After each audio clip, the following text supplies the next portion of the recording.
Մեծարգո պարոն Ռուբինյան, նախ թույլ տվեք շնորհավորել ձեզ ազգային ժողովի նախագահ ընտրվելու առիթով եւ օգտագործելով առիթը ուզում եմ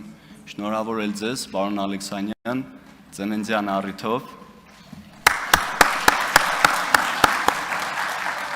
Ձեզ նույնպես հաջողություն եմ մաղթում։ Ես էլ մոռացա սկզբում նշել, որ պարոն Ալեքսյանի ծնունդն է, ես էլ շնորհավորում եմ պարոն Ալեքսյանին։ Նախ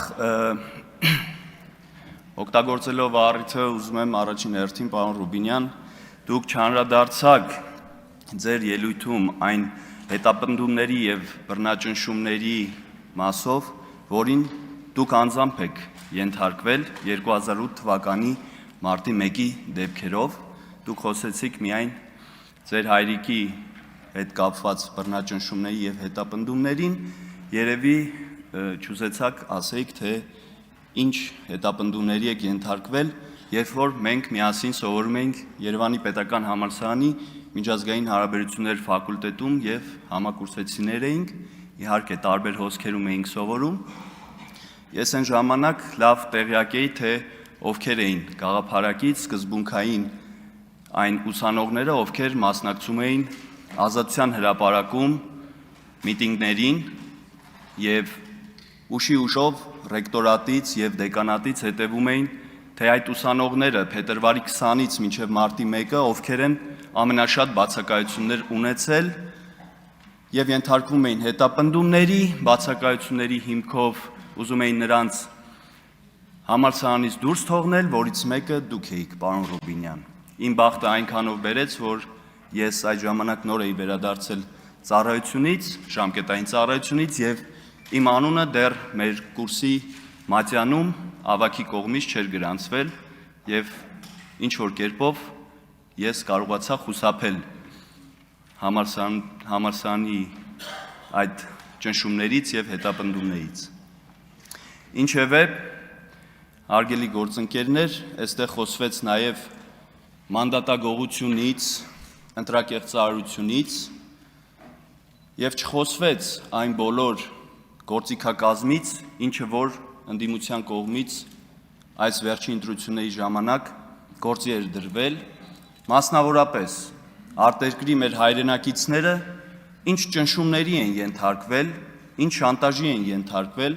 որպեսզի գան Հայաստան եւ մասնակցեն համապետական ընտրություններին, ընտանիքներով, բիզնեսի ներկայացուցիչների հանդեպ ճնշումներ։ Ես սա ասում եմ փաստերով, որովհետեւ ընտրություններին անձամբ տնետուն դռնեդուռ ինչքան հնարավոր է եղել, ես հանդիպել եմ մեր քաղաքացիներին, մեր քարոզարշավի շրջանակներում, եղել են դեպքեր, երբ որ խուսափել են նկարահանվելուց կամ մեր քարոզարշավի լուսաբանմանը իրենց ասել են մեզ մի նկարեք, բայց եկեք մենք ձեզ մի բան ունենք ասելու, մեզ ընտանիքով վատ դրության մեջ են դրել եւ ասել են, որ պետք է գնաք Ռուսաստանի Դաշնությունից պետք է գնաք Հայաստան մասնակցեք ընտրություններին։ Մենք ընտանիքով 4 հոգով եկել ենք, որպեսզի մասնակցենք ընտրություններին, բայց վստահ եղեք, մենք բոլորով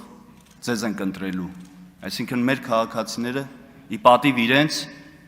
չեն տրվել այդ ճնշումներին եւ հիմնականում այն քաղաքացիները, ում կարողացել եք Հայաստան բերել ընտրությունների մասնակցելու, ես վստահ եմ,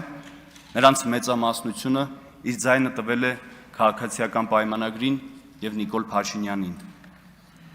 Խոսվեց այստեղ, որ վարչապետի կողմից արված հայտարարությունը, թե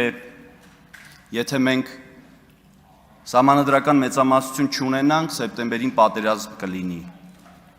Դա բոլորին է հայտնի, որ այդպես էր լինելու։ Իսկ որոշ ընդդիմադիր գործիչների կողմից այն նարատիվներ տարածված, որ եթե օրինակ Գագիկ Ծառուկյանը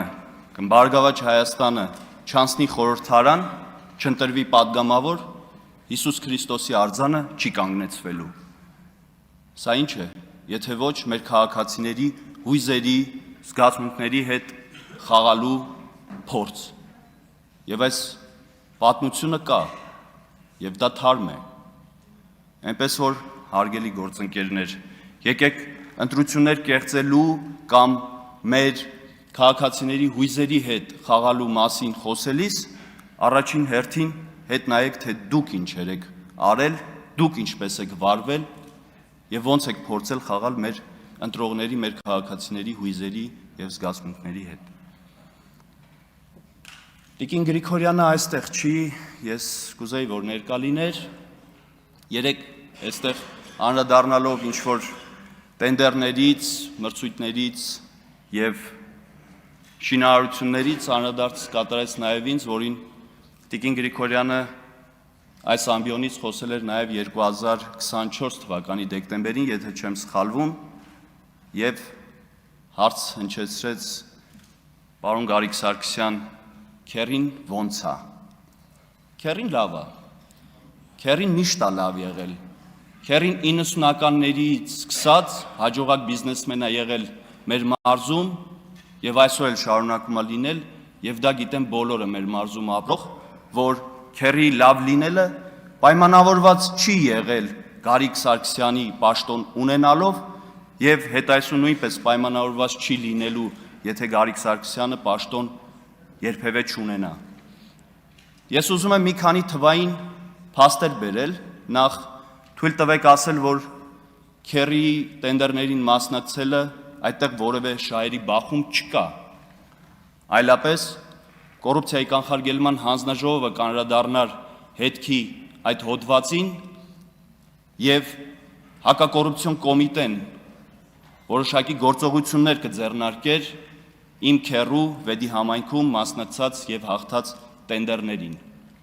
Թվային տվյալները հետեւյալն են։ Այդ ընկերության մասնակցության դեպքում վեդի համայնքը եւ Հայաստանի Հանրապետությունը խնայել է 103 միլիոն դրամ, այսինքն այնքան են տենդերին մասնակից ընկերությունը իջել գնումների սահմանված գործընթացի միջոցով, որ